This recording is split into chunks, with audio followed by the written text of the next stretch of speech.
Moi, mun nimi on Ulla Syndel, tämä on Start Smart-blogisarja. Tässä blogisarjassa selvitetään, miksi digitaaliset palvelut ja palveluiden kehittäminen epäonnistuu.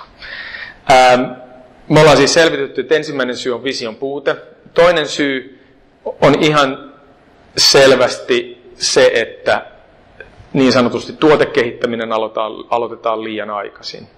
Ei iteroida oman idean ja vision ympärillä tarpeeksi paljon suoraan asiakkaiden kanssa. Lähdetään oikeastaan omasta ideasta liian aikaisin jo kehittämään tuotetta. Tuotekehittäminen on kallista ja se halutaan saada nopeasti päätökseen, koska siinä riskit kasvavat merkittävästi niin kuin isoille taloudellisille tappioille. Eli pitää pysyä erossa itse tuotekehittämisestä. Ei siis lähdetä koodaamaan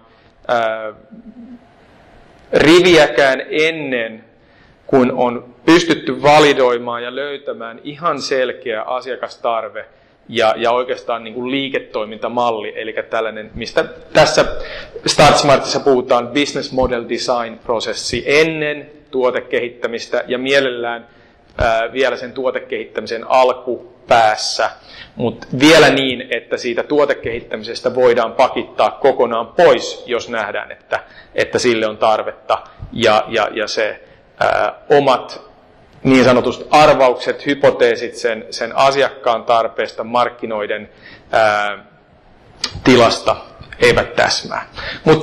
Eli toinen syy sähköisten palveluiden, digitaalisten palveluiden kehittämisen epäonnistumiseen on siis se, että lähdetään liian aikaisin tekemään itse tuotekehittämistä.